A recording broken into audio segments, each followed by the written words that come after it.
नमस्कार. जय श्रीराम.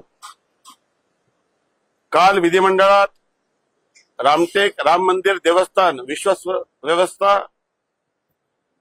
कायदा 2026 पारित करण्यात आला आणि मी थेट मुंबईवरून रामटेकला प्रभू श्री रामचंद्राच्या चरणी नतमस्तक होऊन त्यांचा आशीर्वाद घेण्यासाठी आलो.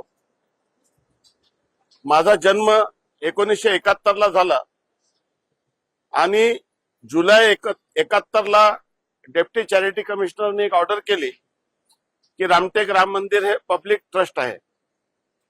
त्यावर जॉईंट चॅरिटी कमिशनरकडे अर्ज झाला. त्यांनी केस परत डेप्टी चॅरिटी कमिशनरकडे पाठवली. डेप्टी चॅरिटी कमिशनरने परत ऑर्डर दिलं की पब्लिक ट्रस्ट आहे. मग जॉईंट चॅरिटी कमिशनरने ऑर्डर दिलं की पब्लिक ट्रस्ट आहे.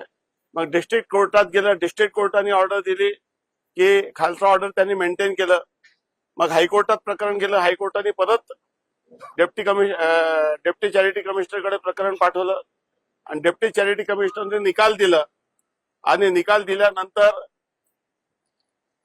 त्याविरोधात देखील अपील फाईल करण्यात आली.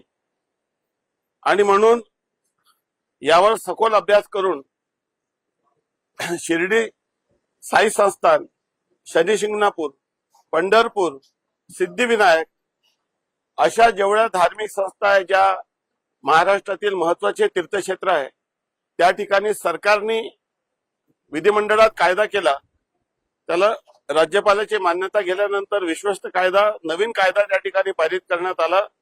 त्याच धर्तीवर रामटेकच्या राम मंदिरासाठी एक नवीन कायदा महाराष्ट्राच्या विधानसभेत, पहिले मंत्रिमंडळात, मग विधानसभेत, मग विधान परिषदेत पारित करण्यात आला. पुढच्या 8-15 दिवसात राज्यपालाची त्याला मान्यता मिळेल आणि मागील 40-50 वर्षापासून जे रामटेकच्या राम मंदिरामध्ये कोर्ट रिसिव्हर होतं, तो कोर्ट रिसिव्हर आता राहणार नाही. तर 24 तास 365 दिवस काम करणारा एक डेप्टी कलेक्टर लेवलचा शासनाचा अधिकारी हा परमनंट या ठिकाणी राहणार आहे.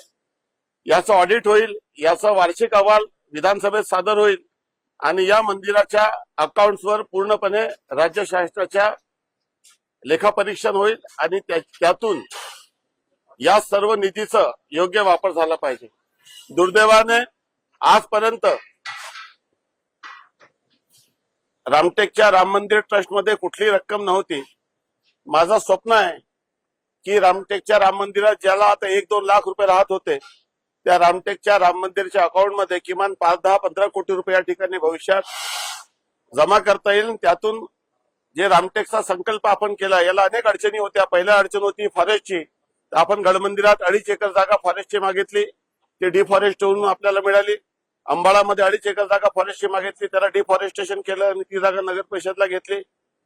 दुसरी अडचण होती कोर्ट रिसिव्हरची, कारण की पार्ट टाइम माणूस या ठिकाणी न्याय देऊ शकत नव्हता. आता फुल टाइम रिसिव्हरच्या ठिकाणी फुल टाइम प्रशासक आणि आता ट्रस्ट, त्यासोबत एक शासकीय अधिकारी या ठिकाणी राहील.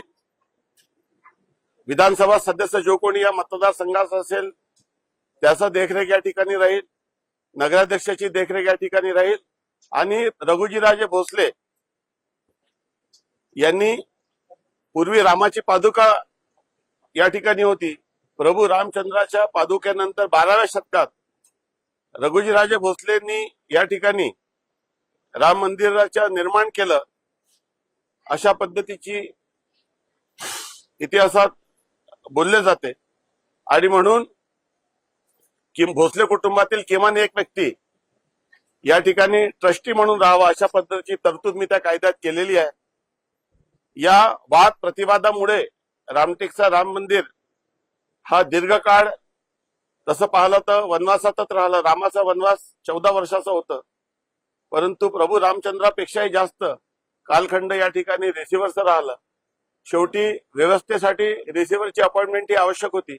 परंतु आज मला खूप आनंद आहे की मला असं वाटतं की हा एक प्रभू रामचंद्राची कृपा माझ्यावर झाली की 1971 ला ज्या वर्षी डेप्टी चॅरिटी कमिशनर याला पब्लिक ट्रस्ट केलं, त्याच वर्षी त्या आदेशाच्या पूर्वी माझा रामनवमीच्या दिवशी जन्म झाला आणि मी स्वतः आपल्या सर्वांच्या आशीर्वादाने महाराष्ट्राच्या विधानसभेत 5व्यांदा निवडून गेलो.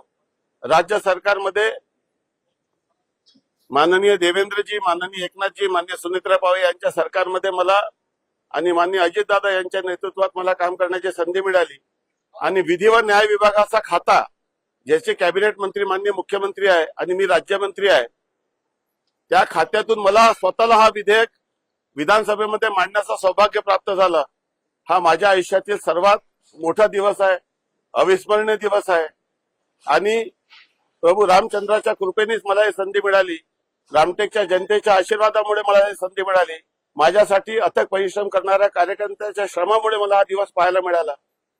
माझ्या जीवनात हा एक महत्वाचं काम कदाचित ईश्वराची इच्छा होती की माझ्या हातून ते घडावं आणि म्हणून मला हे सौभाग्य प्राप्त झालं. मी माझ्या आयुष्याचा पूर्ण जेवढे काही माझे दिवस असतील ते सर्व राम मंदिराला समर्पित करत आहे आणि रामटेकचा राम मंदिर फक्त महाराष्ट्रात नाही, देशात नाही तर जगात याची ख्याती व्हावी आणि अयोध्येच्या धर्तीवर रामटेकचा देखील पूर्णपणे विकास आराखडा या ठिकाणी आपण करत आहोत. माननीय मुख्यमंत्री महोदयांचं, माननीय शिंदे साहेबांचं आणि सुनेत्राताई पवार यांचं पूर्ण सहकार्य आशीर्वाद मला आहे. माननीय पालकमंत्री चंद्रशेखर बावनकुळे यांचा देखील भक्कम पाठिंबा माझ्यासोबत असल्यामुळे मला हे सर्व करण्यामध्ये निश्चितच यश येईल. याचा खरं क्रेडिट आपल्या लोकांना आहे की ज्यांनी माझ्यावर सतत विश्वास दाखवला आणि लवकरच रामटेकमध्ये एक विश्वस्त मंडळ कार्यरत होईल आणि त्यातून रामटेक वासियांचे सर्व स्वप्न मला पूर्ण करता येईल अशी शक्ती मला परमेश्वराने द्यावी आणि राम कार्यात माझं जीवन मला पुन्हा वाहून देता यावं. जे लोक डेडिकेशननी राम मंदिरासाठी सेवा भावनेने काम करत आहे असे सर्व लोकांना भविष्यामध्ये ट्रस्टी म्हणून घेता येईल आणि ज्यांनी या राम मंदिरासाठी खूप कॉन्ट्रीब्युशन दिलेलं आहे वेगवेगळ्या पद्धतीने, त्या सर्व लोकांना टप्प्याटप्प्याने या ठिकाणी त्यांना संधी देता येईल.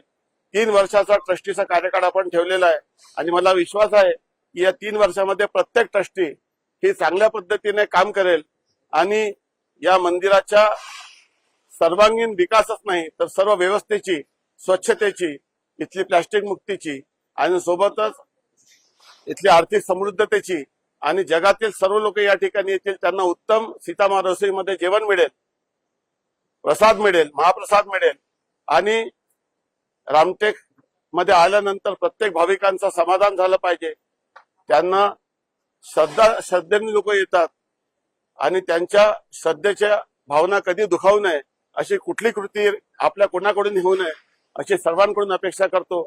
सर्वांचे मनापासून आभार मानतो, धन्यवाद देतो. माननीय मुख्यमंत्री, दोन्ही उपमुख्यमंत्री, आपले पालकमंत्री यांचा मी मनापासून आभारी आहे. मंत्रिमंडळातील माझे सर्व मंत्रिमंडळातील मंत्री, राज्यमंत्री आणि विशेष करून माझ्या विभागाचे अधिकारी की ज्यांनी खूप मेहनत या कायद्याच्या निर्मिती करता केली, त्या सर्वांना प्रभू रामचंद्रचे आशीर्वाद मिळो ही प्रभू रामचंद्राच्या चरणी, रामटेकच्या प्रभू रामचंद्राच्या चरणी प्रार्थना करतो. धन्यवाद. जय हिंद, जय महाराष्ट्र, जय श्रीराम. जय श्रीराम, जय श्रीराम, जय जय श्रीराम. माझं अजून एक स्वप्न आहे की रामटेकची जी काकड आरती आहे, जी हातात काकुळा घेऊन आपण करतो, त्याचा एक विश्वविक्रम मला करायचा आहे. आणि ज्या दिवशी अयोध्येचं राम मंदिराची निर्मिती झाली, रामललाची प्राणप्रतिष्ठा झाली, त्या 22 जानेवारीला आपल्याला ग्रीनिज बुक मध्ये एक मोठा रेकॉर्ड करायचा आहे. रामटेकचे किमान 50,000 लोक एकत्रित होऊन रामटेकच्या नेहरू मैदानात आणि इतर मैदानात एकत्रित होऊन काकड आरती करतील असं मी आजच जाहीर करतो. मी माननीय मुख्यमंत्री महोदयांना आणि सर्वांनाच, उपमुख्यमंत्री महोदयांना सर्वांनाच विनंती करणार आहे की त्या कार्यक्रमात उपस्थित राहावं. सर्वांनी नोंद करा. 22 जानेवारी 2027 ला आपल्याला एक विक्रम करायचा आहे. रामटेकची काकड आरती ही पूर्ण जगात गेली पाहिजे, त्यासाठी एक ग्रीनिज बुक मध्ये नाव रेकॉर्ड करायचं आहे आणि त्यासाठी सर्वांनी 22 जानेवारी 2027 ला रामटेकच्या नेहरू मैदानात काकड आरतीसाठी उपस्थित राहावं आणि या ऐतिहासिक सोहळ्यात आपण सहभागी व्हावं अशी विनंती करतो. धन्यवाद. जय हिंद, जय श्रीराम.